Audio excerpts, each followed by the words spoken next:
Okay, well, we're back with another fantastic episode of Mr. Rodder's Neighborhood. Yesterday, I guess we checked the piston valve clearance on the motor, and we came up with that we had plenty of room at 158 thousandths on the intake and 188 thousandths on the exhaust. That's quite a bit. We got a lot of room to go, so we have nothing to be worried about, so we're ready to pretty much put the thing back together for the first time, where it's going to be completely together, and we have no intention of taking it off unless it decides it's going to squeeze the head gasket out or we don't like what we have. So today we got our block set up. We have our new head gaskets on that we got from Competition Components. This is a guy named Scott Brown. He makes a high compression Buick 350 head gasket. And if you Google high compression Buick 350 head gasket, he's the only one selling them. Apparently they were using them for stock eliminator cars, and they're supposed to be good for 13-to-1 compression and greater. I'm sure they're custom made by Flat Out Gaskets for them, and they're not cheap by any means, but I'm hoping that she seals up and holds in all the compression. We're not working with quite 13-to-1. We got 12.76 to 1, but we're also limited to VP 110 gas. So with this cast iron head combination, it's probably going to be pretty close with the camshaft and the head, so to where we're at our max limit with that VP 110. But we'll find out. So we're going to go ahead and slam it back together. I know you guys have already seen this quite a few times, so we'll just speed right through it. The next thing after we get the head installed is rocker arm assembly and push rods. So we'll drop the push rods in it and put the rocker arms on, and we'll have to re-shim the rocker. So it'll be kind of a step-by-step, but hopefully when we're done, we'll be done with the passenger side of this engine, and then we can take the driver's side cylinder head back off and do all the same mods that we did to this one. So, all right, well, let's get to work. 5 minutes later. Molly Lou, means you're getting serious.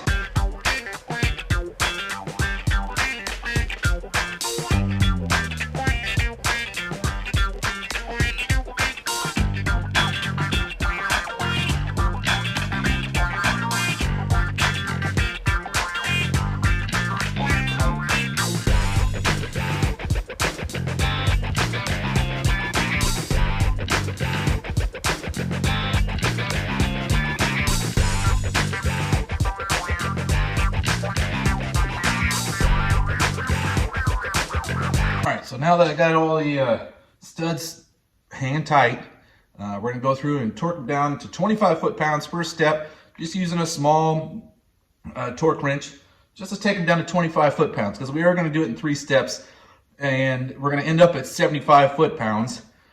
But all I did was take the small torque wrench. We're going to do 25, then come back with the snapping torque wrench.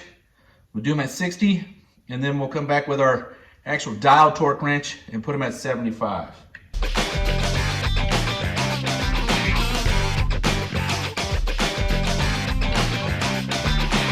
Make sure she's set at 0. This is the one I like to use. The dial one is the most accurate, but I definitely like to use for final torque specs.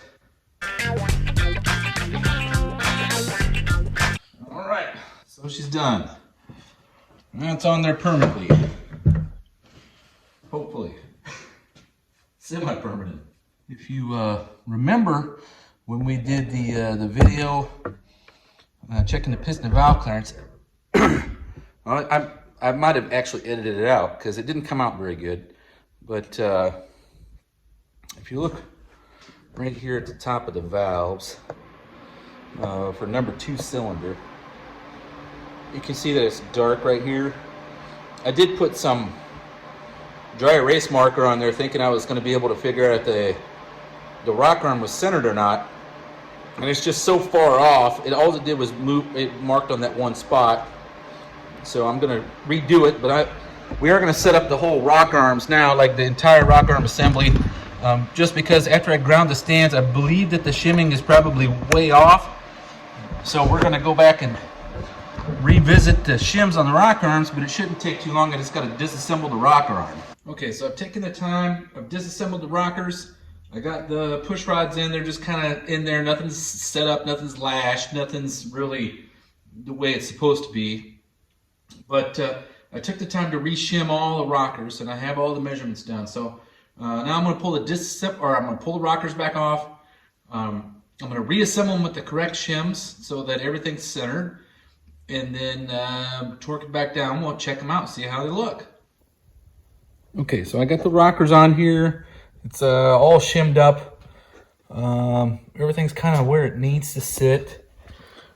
I have the push rods in there. Nothing's lashed yet. That's the last thing I'm probably going to do for these adjustable push rods. I don't know if I'm really going to use them. I don't like how they're wobbly. And I know they're not tight. I haven't tightened them down yet. But they seem to be wobbly here at this fitting. And I don't know if it's because I got so much out, or it's just because they're not tight.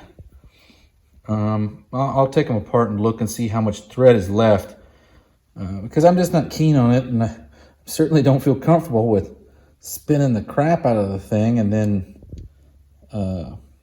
this being, a thing that goes awry. But the only other thing I noticed was all the rockers look good. Kind of where they're sitting at, with the exception of this one here. I'm not happy with that one. It looks like it could be a little bit more this way, about 10 to 15 thousandths. I think I'd be happier with. Well, probably 15 thousandths, because that's the only shim I got. 30, 60, and 15, but the rest of them look really good. I got them centered up well, and everything's mating as it should. And I think we're ready for some, a little bit more tweaking, and I'll be ready to call her quits on this side. I don't know what I'm going to do about these push rods yet, but I'll have to look at them. So just stand by. Okay, we finally got it all somewhat buttoned up here, and we're pretty much done with this this side.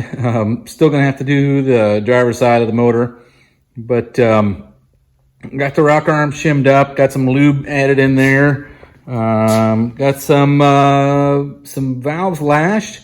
I think I'm going to actually wait until I'm getting ready to fire the motor to do this, because I got to turn it over a bunch of times, and then the grease on the cam is going to disappear. So, and don't forget, when you do this, to put grease on the cam, because it will, upon initial fire, it's not going to have much lubrication whatsoever.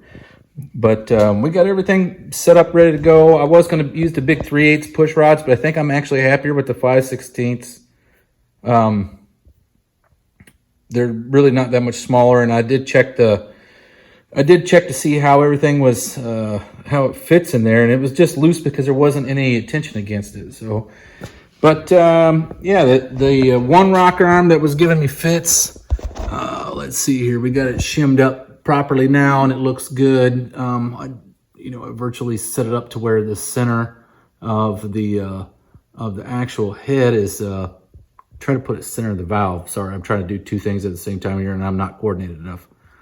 But we got them torqued down, and this side is ready to rock and roll. So valve train DIY.